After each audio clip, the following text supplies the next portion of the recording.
కర్ణాటక రాజకీయాల్లో ఆర్ఎస్ఎస్ పాట సంచలనం రేపుతోంది. అసెంబ్లీ వేదికగా డీకే శివకుమార్ పాడిన పాట ఇప్పుడు కాంగ్రెస్ లో చర్చనీయాంశమైంది.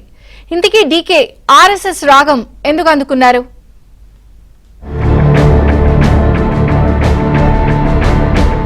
కర్ణాటక అసెంబ్లీలో ఆసక్తికర పరిణామం. డీకే నోట ఆర్ఎస్ఎస్ పాట. పార్టీ మార్పుపై సంకేతాలు ఇచ్చారా? డీకే శివకుమార్ కు కర్ణాటక కాంగ్రెస్ పార్టీలో ట్రబుల్ షూటర్ గా పేరుంది. అంతేకాకుండా పార్టీని అధికారంలోకి తీసుకురావడానికి ఎంతో కృషి చేశారని కాంగ్రెస్ నేతలు చెబుతారు. అలాంటి డీకే శివకుమార్ కు సీఎం పదవి వస్తుందని అనుకున్న తరుణంలో అధిష్టానం కేవలం డిప్యూటీ సీఎం పదవిని ఇచ్చింది. అయితే ఇటీవల కాలంలో డీకే శివకుమార్ సీఎం అవుతారంటూ ఆయన వర్గానికి చెందిన ఎమ్మెల్యేలు, కొంతమంది మంత్రులు బహిరంగంగా చెబుతున్నారు.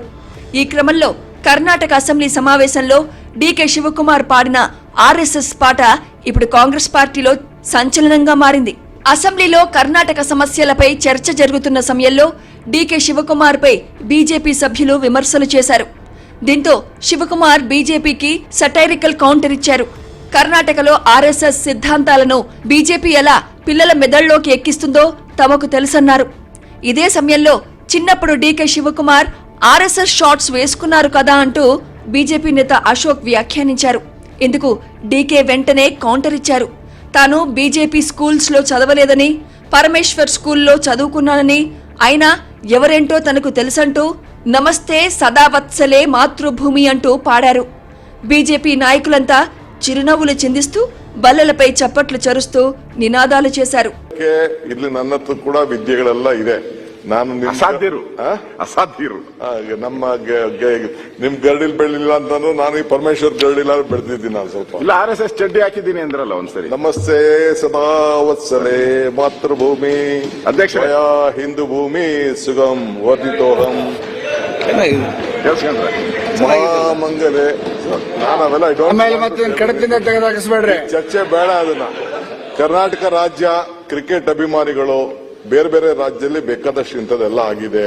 కర్ణాటక సర్కార ఏం ಮಾಡಬೇಕು అసెంబ్లీలో డీకే శివకుమార్ ఆర్ఎస్ఎస్ పాట పాడటం వైరల్ కావడంతో రాజకీయంగా చర్చకు దారితీసింది. దీనిపై డీకే శివకుమార్ తిరిగి వివరణ ఇచ్చుకున్నారు. తనది కాంగ్రెస్ రక్తమని, రాజకీయాల్లో ఉన్నప్పుడు ఎవరేమిటో తెలుసుకుని ఉండాలని, అందుకే అసెంబ్లీలో ఆర్ఎస్ఎస్ ప్రస్తావన తెచ్చానని వివరించారు. I'm a born Congressman. My blood, my life, everything is there. But I have made a research on non-political parties. I have made a big research on non-political parties. I know how RSS is building institutions in Karnataka. I, being a leader, I made research. They are acquiring every schools in every district, taluk headquarters, investing a lot of money. They are trying to preach children. So as a leader, I should know who are my opponents and who are my friends. So I just try to know about the RSS, the history of RSS. I know them.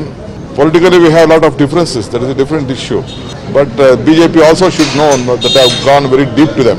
ఇటీవల స్వాతంత్ర వేడుకల్లో ప్రధాని Modi RSS ని ప్రశంసించడాన్ని తప్పుపట్టిన నేపథ్యంలో Shivakumar party మార్పు గురించి హెచ్చరికలు చేసి ఉంటారని కర్ణాటక రాజకీయాల్లో చర్చించుకుంటున్నారు. మరోవైపు తనకు సీఎం ఇవ్వకపోతే బీజేపీలో చేరే అవకాశం ఉందని, కాంగ్రెస్ పార్టీని సిద్ధరామయ్యను బెదిరించేందుకు ఈ విధంగా చేసి ఉంటారని రాజకీయ విశ్లేషకులు భావిస్తున్నారు.